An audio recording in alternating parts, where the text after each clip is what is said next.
Alright, last minute add-on to the video. There's an individual by the name of Spoctor Theory from the DA ranting community. I had one of my fans, named Pint-Sized Atom Bomb, the Twitter will be down below, toss me a Google Doc with some compromising screenshots.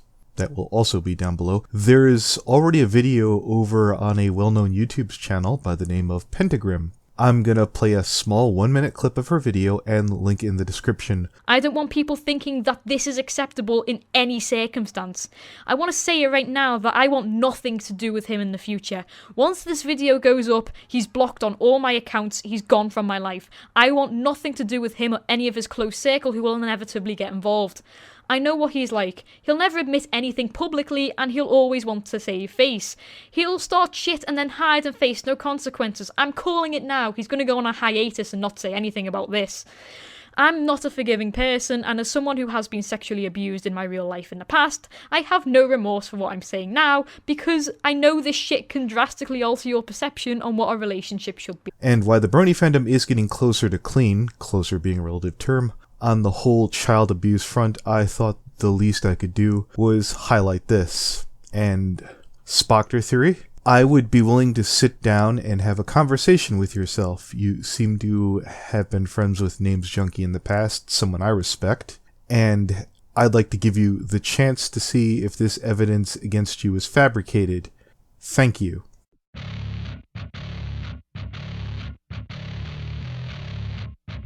Good news, everyone. Oh yeah, hi, it's FNGR. Welcome to How Not to Brony.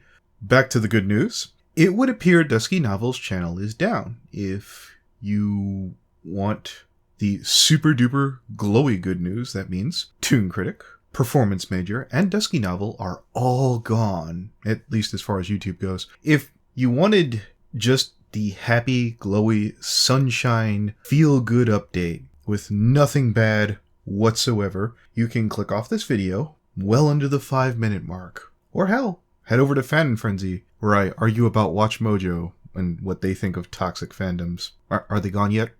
Truth of the matter is, this is probably about as good as it's going to get. There is more.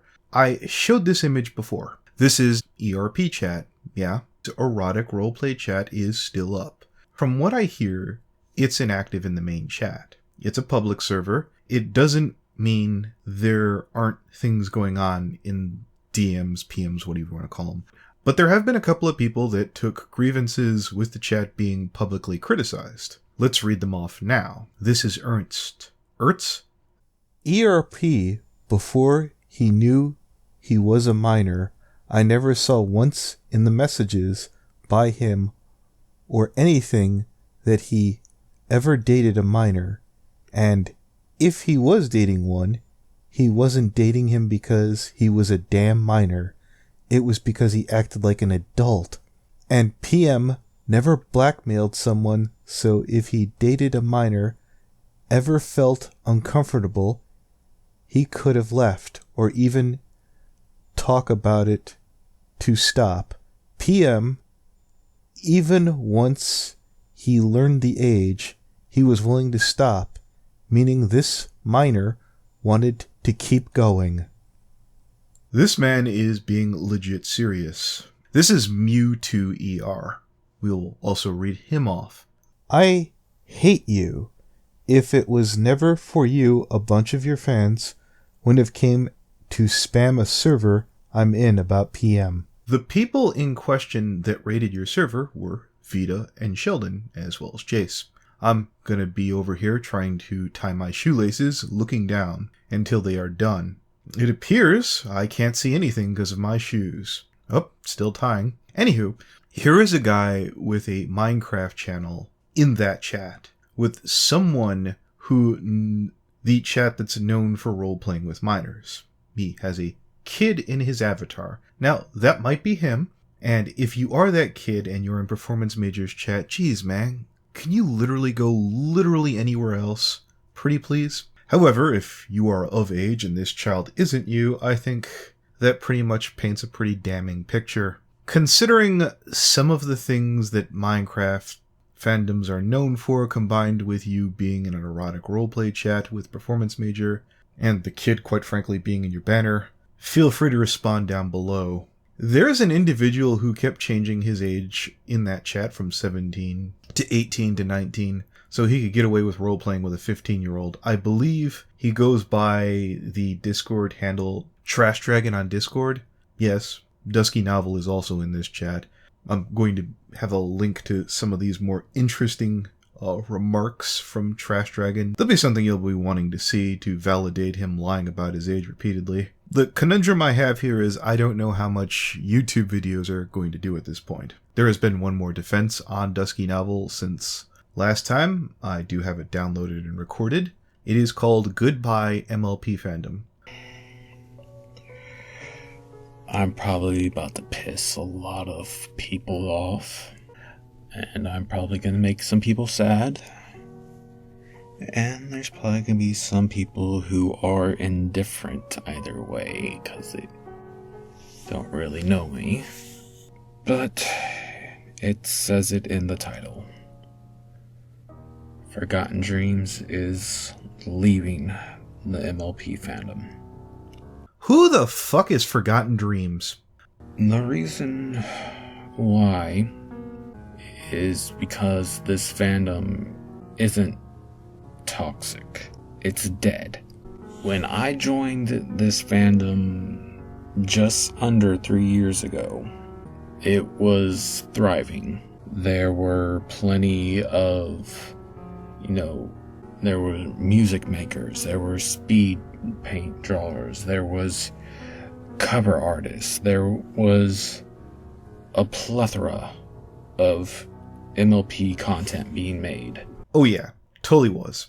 This Tuesday, Fluffle Mixer, aka Mixer Mike, Flufflepuff, called it a lifetime as far as Brony goes, and hell, his Patreon was doing fairly well, several $100s. I wish him the best. I hope he continues to make work in some way, shape, or form, and I'll give it a look. And yeah, the fandom has thinned. There's no denying that. As someone who's had their roots in the analysis community, be it Theory, Brony, Digibro, Tommy Oliver, Scribble, Squabble, Drowning in Horseshoes, Cam Goes Pony, Caps Locks, or hell, even all of the little guys who just called it a lifetime, there's been plenty of disheartening things in the fandom outside of, well, the artists have stayed consistent, I feel. I can safely say I can look around in the artists of Brony and see a wealth of great talent for volume and size. The voice acting community seems to be doing well enough, but I would defer that experience over to Secret Dreamer. You know what, carry on. I'm going to skip the thoughts on the Grimdark community, about it shrinking down to 5. I don't really know anything about that and have zero insights.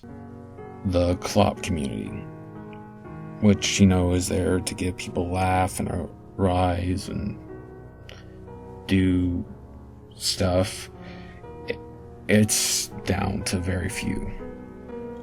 Speaking as someone who broke into the fandom at least about the same time I got on YouTube and cut my teeth, I was on a podcast called the Pony Fuckcast. I mean, part of that comes from people being lazy fucks. The so-called spiritual successor show, which was run by Brixie, which I had nothing to do with, was called Harp.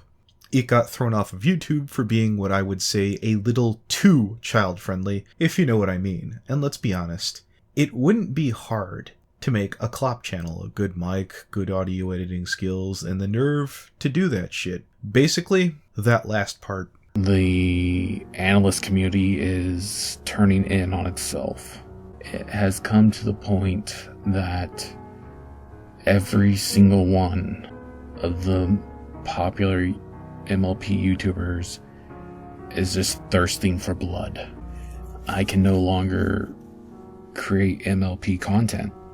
I have to force myself to edit. I think we can count this off on one hand. Me, Midnight Chimes, I guess you could argue Vita, Official Black isn't an analyst. Unless you're counting everyone who did a video on Toon Critic. As for making yourself edit, yeah, that's always been the case. Editing sucks. Yeah, you have to be excited to get the project out there, or it doesn't happen. Months ago, the Secret Rift handed off the reins to someone who I won't say who, but under that watchful eye, we never got another video done on that channel of any real significance. Now, part of that is unfair to a point, due to, the drama with Toon. But it's been 11 months. The channel for, concepts such as the Oz video, that bitch is dead. Toon had a handful of lines, and it wouldn't have been that hard to write him out. I gave up when I started pushing for it, and people started snapping at me for doing it. So yeah, you want content where the people behind it want to do it. That's it. The voice actors have to want to do their lines, the artists have to want to draw, the editors have to want to edit, and the writers want to have to write. Or you can do what the Secret Riff does best and make all the individual content you can. Because waiting on others is just pure death. My friends are under constant panic attacks because they have been targeted relentlessly in these past several months.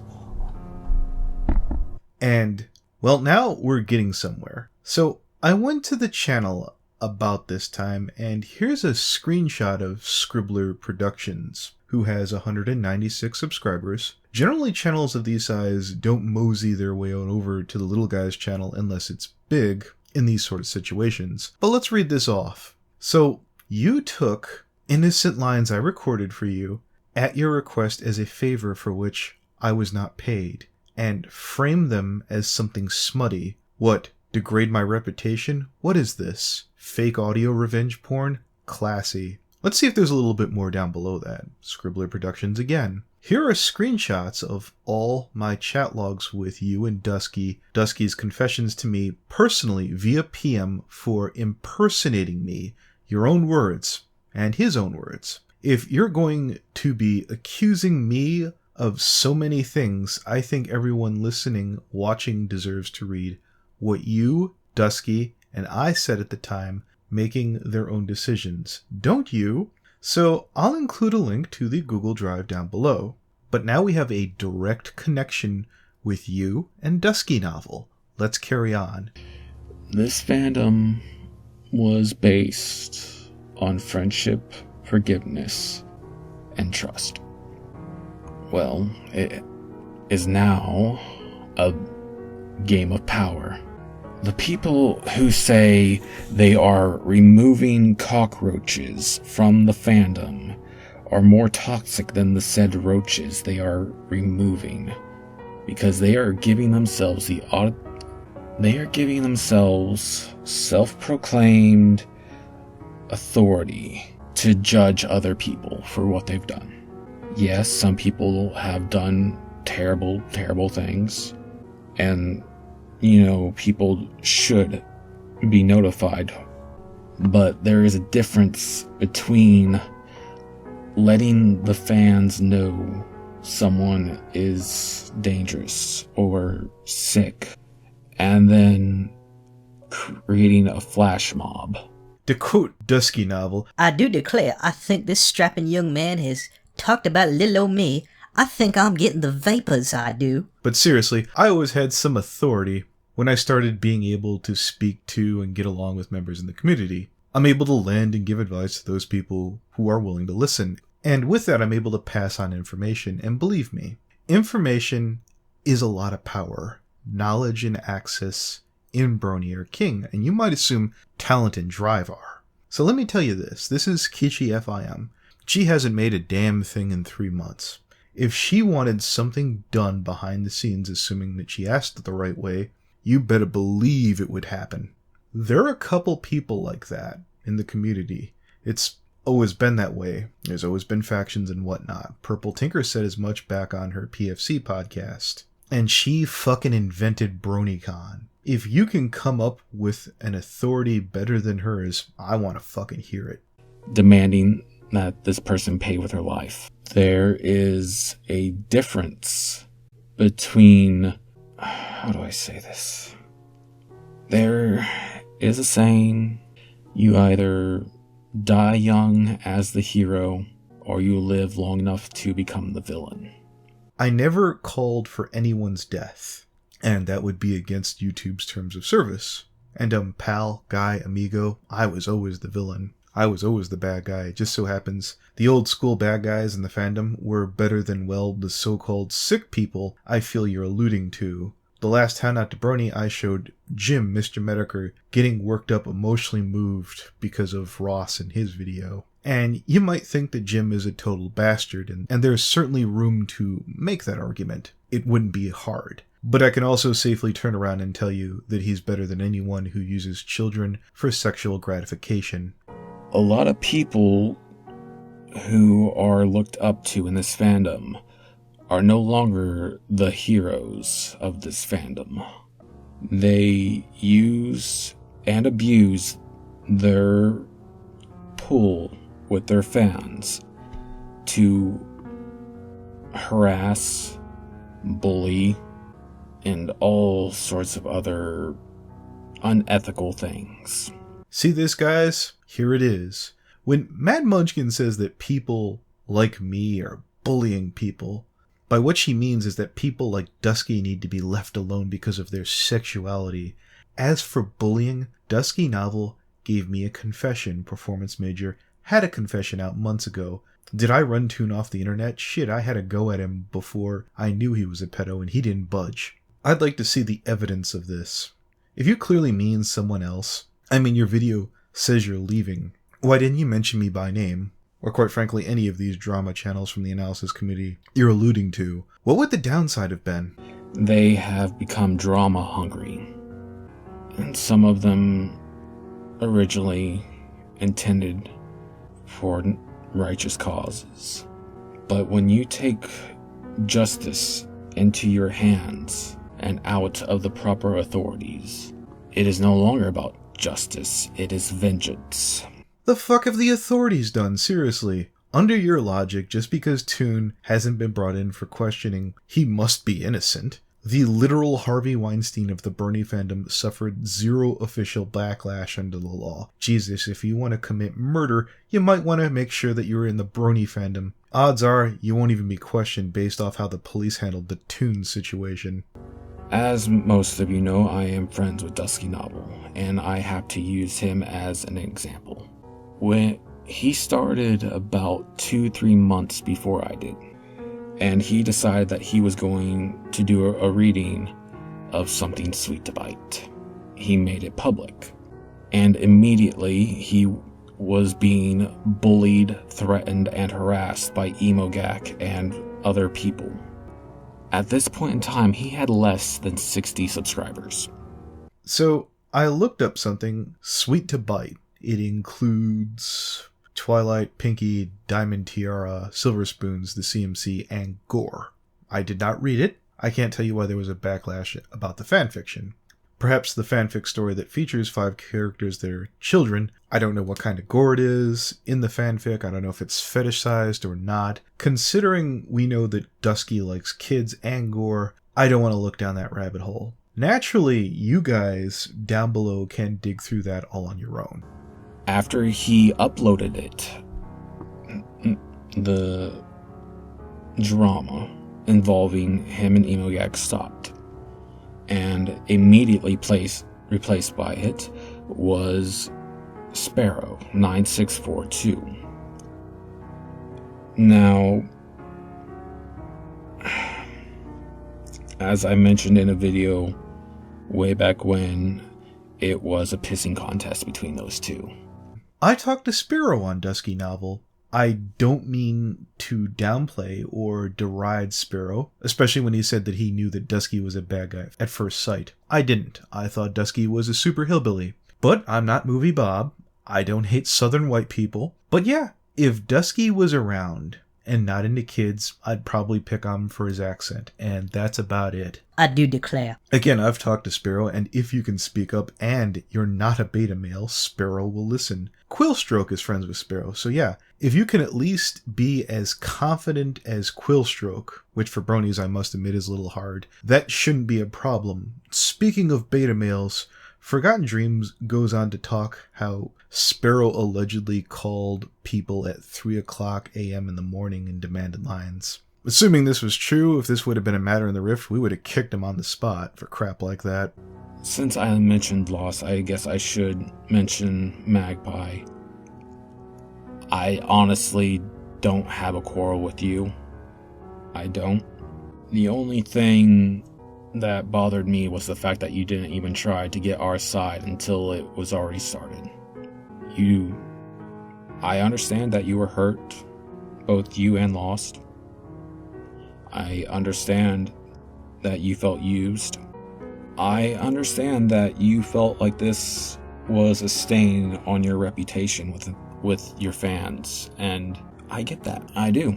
But at the same time, it should be in everyone's interest when something is happening that involves them to get all sides of the story before that first bullet is shot. I've talked to Lost Narrator and Magpie. I've talked with Dusky. It's funnier earlier in this video when you were bitching about Sparrow and making fun of him for his fifis.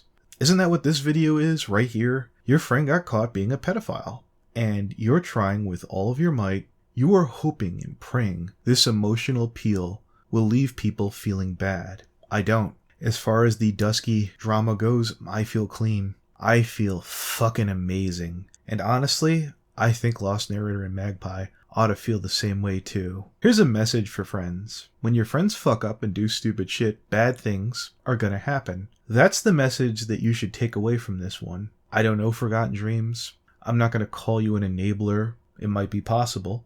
Even if I found out you were one of those morons on Twitter, God forbid it was Ernst's stupid ass, don't ever come back. You attached your wagon to the wrong horse. I'm sorry, but that's just the way it is.